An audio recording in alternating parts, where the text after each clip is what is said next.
देश की राजधानी में 2 दिन से आम आदमी पार्टी को उनकी तबीयत खराब हो रही है।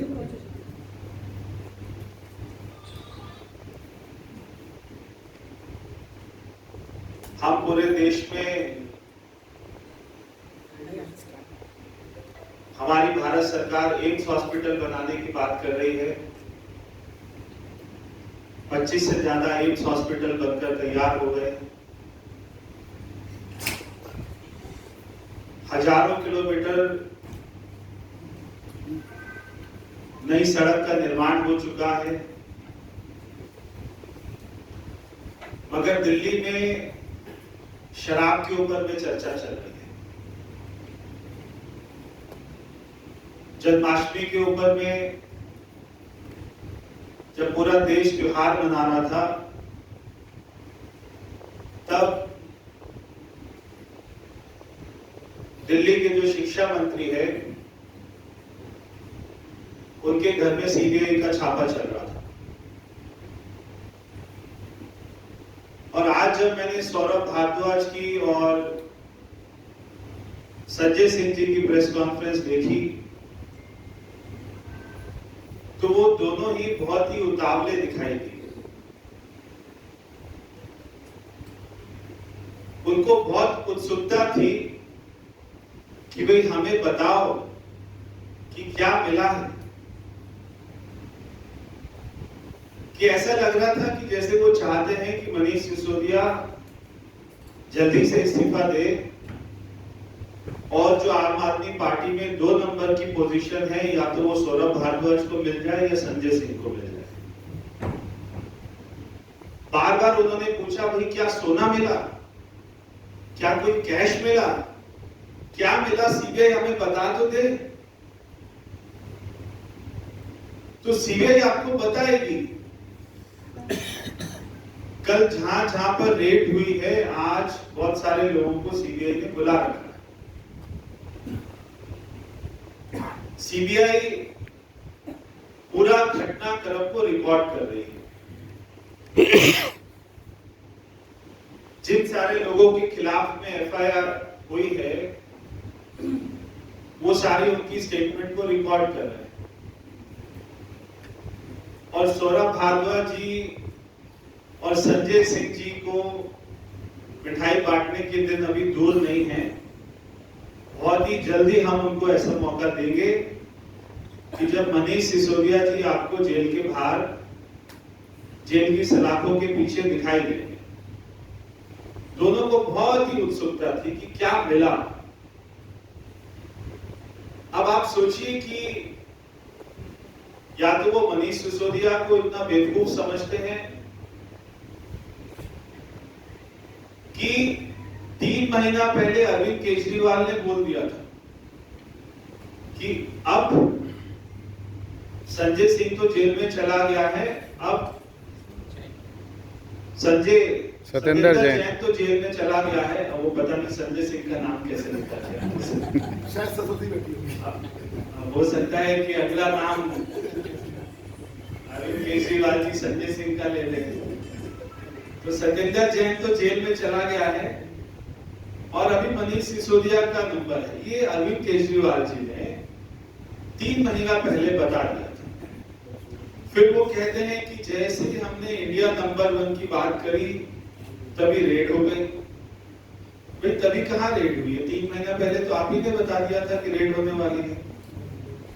और 2018 में भी एक अरविंद केजरीवाल जी ने ट्वीट किया था कि हमारे हेल्थ मिनिस्टर और शिक्षा मंत्री दोनों के ऊपर भी शिकंजा कसने जा रहा है। अब चोर को ही तो पता होगा कि चोरी करी है।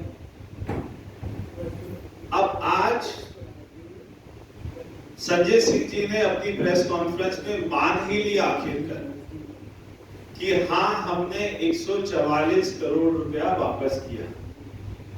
पहले वो मान नहीं रहे थे। इससे पहले जितनी बार भी उनसे पूछा जा रहा था, तब वो प्रश्न के जवाब में कहते थे अरविंद केजरीवाल बहुत बड़ा नेता हो गया है, इसलिए उसके ऊपर में ये हो रहा है। मगर आज आखिरकार उसने माना, संजय सिंह जी ने माना कि हाँ, हमने 144 करोड़ रुपए वापस किया।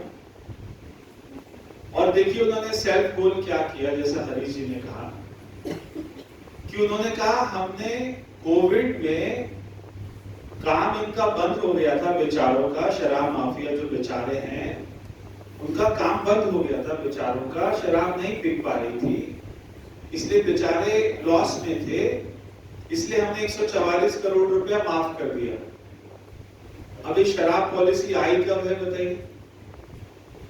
शराब पॉलिसी आई है नवंबर 2021 में, 17 नवंबर 2021 में शराब पॉलिसी आई। तब तो कोई लॉकडाउन ही नहीं था, तब तो जन जवान सारा जीवन एकदम सामान्य रूप से चल रहा था। हम बात कर रहे हैं मार्च में, दिल्ली में कोविड जो 23,000 लोग मरे दिल्ली में, वो मार्च अप्रैल के महीने में मरे।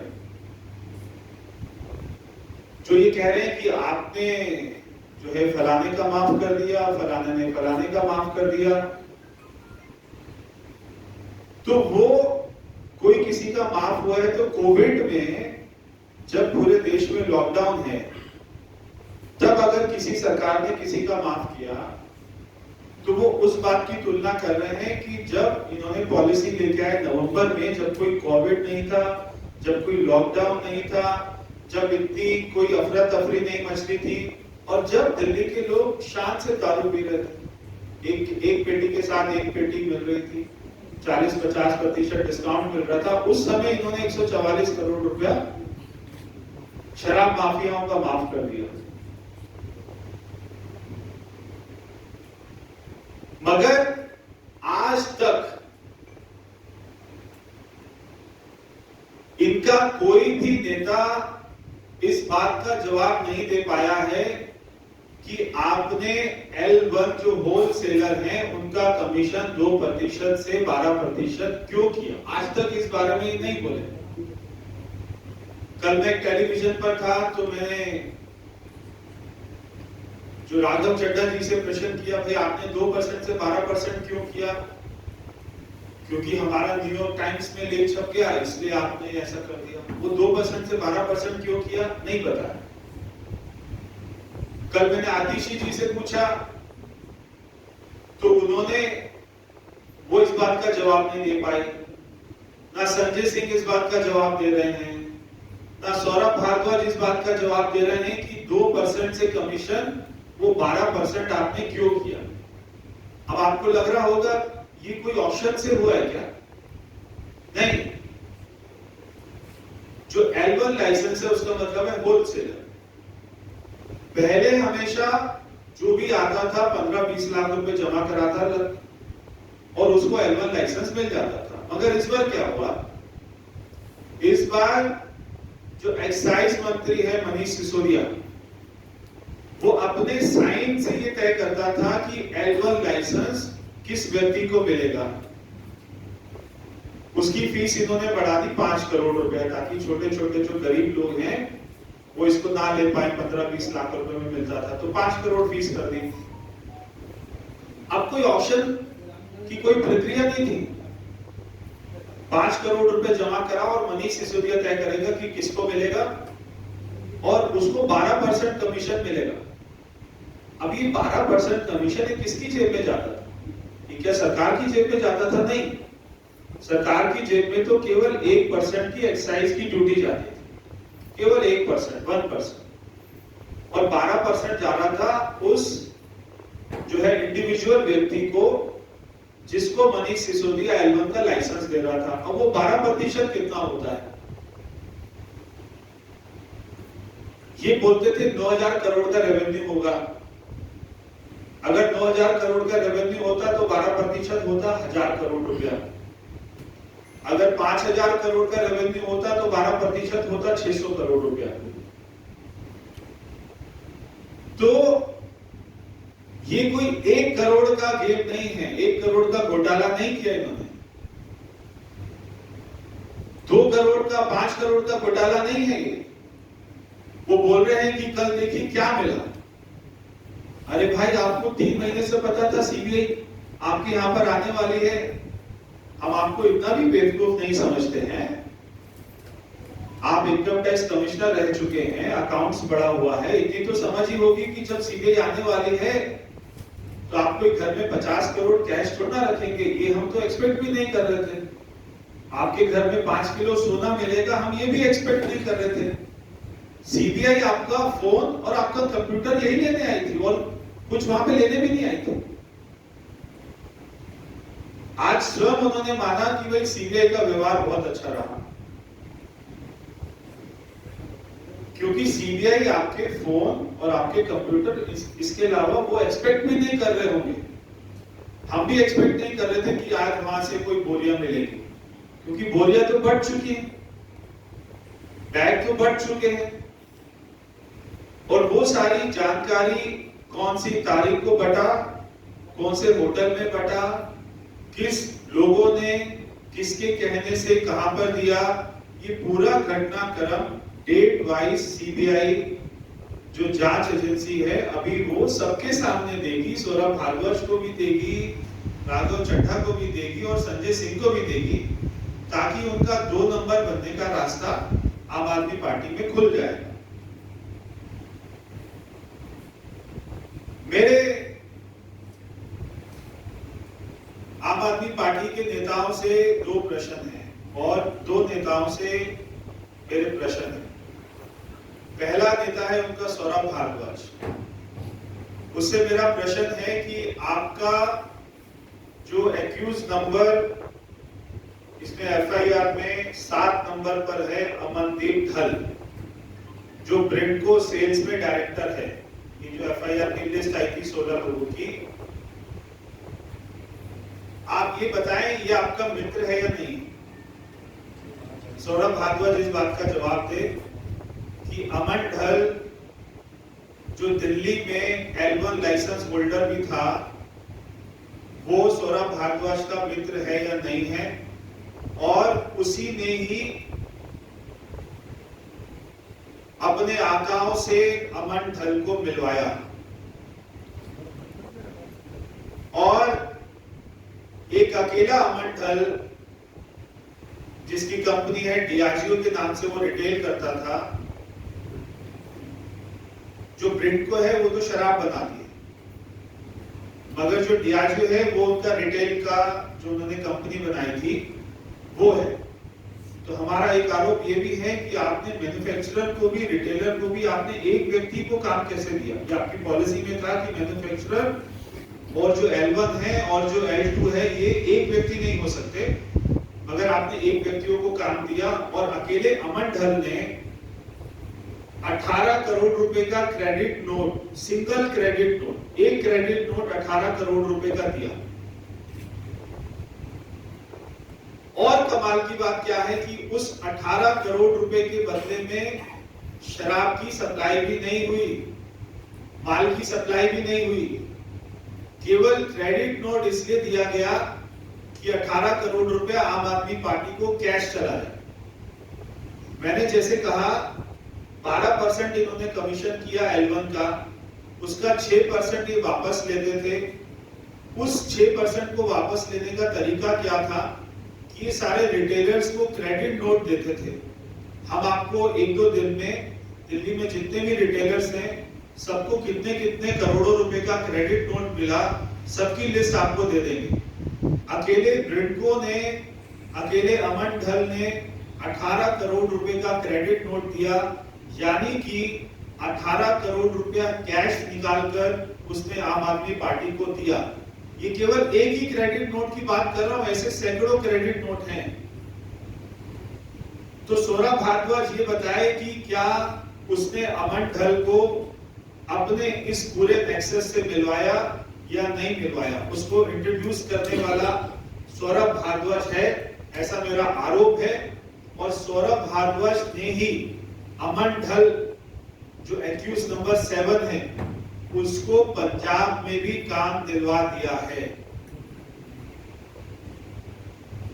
आज अमन ढल पंजाब में सबसे ज्यादा शराब का काम कर रहा है। दूसरा मेरा आरोप है, इनकी एक नेता है आतिशी, कि आपके परिवार के और जो एक्यूज नंबर है अर्जुन पांडे,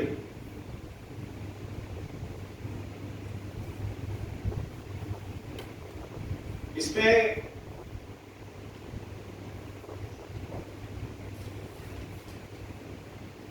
जो एक्यूज नंबर है 15, उसका नाम है अर्जुन पांडे।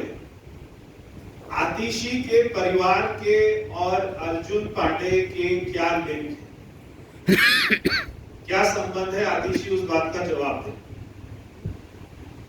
क्या आतिशी के परिवार के और अर्जुन पांडे के कोई संबंध है? अगर आतिशी इस बात का जवाब दे तो उनके मुंह से सुनना अच्छा रहेगा।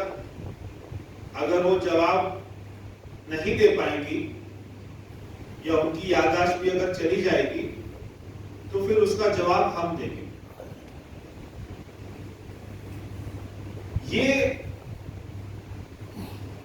चाहे वो दिनेश अरोड़ा हो, अभी हमको दिनेश अरोड़ा जी की एक नई पिक्चरें मिली थी। कल एक डिबेट पर मेरे को राघव चड्ढा जी बोल रहे थे कि परवेश जी आप नेता हैं, आपके साथ में हजारों लोग फोटो खिंचवाते होंगे, कल को कोई क्या करे तो कोई क्या बोल सकता है। ऐसा उन्होंने दिनेश अरोड़ा जी के बारे में बोला। ये देखिए, अब एक पिक्चर हो तो आता है समझ में, और अगर उन पिक्चरों को डिलीट कर देंगे आप सोशल मीडिया से तो कैसे समझ आएगा?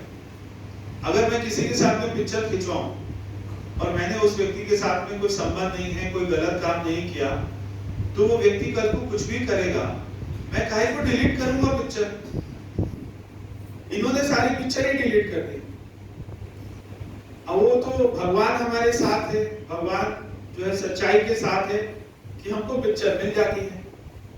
तो एक पिक्चर और देखिए दिनेश अरोड़ा जी की।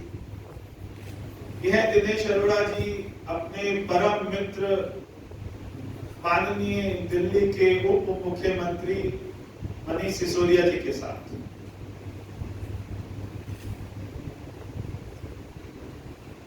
इनके जो साथ में लोग हैं उनके बारे में भी बताता हूं। और देखिए एक बार पिक्चर, ये सेम एक ही दिन की नहीं है। इसमें जो है माननीय दिनेश अरोड़ा जी ने और माननीय उप मुख्यमंत्री जी ने शर्ट अलग अलग पहनी हुई है, और इसमें दिनेश अरोड़ा जी ने अलग पहना हुआ है। एक और पिक्चर, अब ये राह चलती फोटो है क्या? आपके कमरे में 5 लोगों के साथ में मीटिंग चल रही है, गहन चिंतन चल रहा है, कैसे पैसा ट्रांसफर करना है, कैसे कैसे लेना है। अब ये जो 1 2 3 4 5 6 मनीष सिसोदिया जी के अलावा 6 लोग दिखाई दे रहे हैं इस पिक्चर में। अगर आपको चाहिए होगा मैं सबके नाम भी दे दूंगा। अब ये लोग 6 लोग कौन हैं? ये वो 6 लोग हैं जो दिल्ली में लगभग 150 से ज्यादा पब चलाते हैं। ये इनकी शिक्षा क्रांति कि जो पब चला रहे हैं। अब आप सोचेंगे कि पब चला रहे हैं, ठीक है, तो इसमें क्या है, सारी दुनिया चलाती है। बिना लाइसेंस के चला रहे हैं। इनके पास में एक्साइज का लाइसेंस नहीं है, और इनके पब की लिस्ट भी मैं आपको रिलीज करूंगा। 5 बजे तक खुलता है। किसी की हिम्मत नहीं है एक्साइज वालों की कि कोई इनके पब में जाके इनको वहां पर बंद करा दे। किसी की हिम्मत नहीं है। दिनेश अरोड़ा का फोन चला जाता है कमिश्नर के पास कि भाई यहां से भागो तुरंत, ये हमारा है, इसका हिस्सा जा रहा है मनीष सिसोदिया। 5 बजे तक ये पब चलते हैं बिना लाइसेंस के। इनके पास में फायर का लाइसेंस नहीं है, इनके पास में एक्साइज का लाइसेंस नहीं है, शराब वहां पे नहीं पसर सकते हैं, मगर 5 बजे तक वहां पर पब चल रहे हैं। तो ये मीटिंग क्या कर रहे हैं मनीष सिसोदिया के साथ? इन्होंने किस रेस्टोरेंट में मीटिंग करी, वहां पर पूरे दिल्ली के रेस्टोरेंट पब वालों को बुलाया गया और उस दिन की कलेक्शन 5 करोड़ रुपया एक मीटिंग की कलेक्शन थी जो आम आदमी पार्टी को दिए गए। ये सारी बातें आपको आने वाले समय में सीबीआई के माध्यम से सारी बातें पता लगेंगी। मुझे ये सारी बातें इसलिए पता लग रही हैं क्योंकि मुझे दिल्ली में जो सारा घटनाक्रम हो रहा है उसकी चिंता है। मेरे को दुख है कि दिल्ली में कोविड आज भी पूरी तरीके से खत्म नहीं हुआ और स्वास्थ्य मंत्री जेल में है और अभी तक कोई इस्तीफा नहीं दे रहे। तो सौरभ भारद्वाज और आतिशी जी के ऊपर में जो आरोप लगाए हैं वो उसका जवाब देंगे, मुझे पूरा विश्वास है।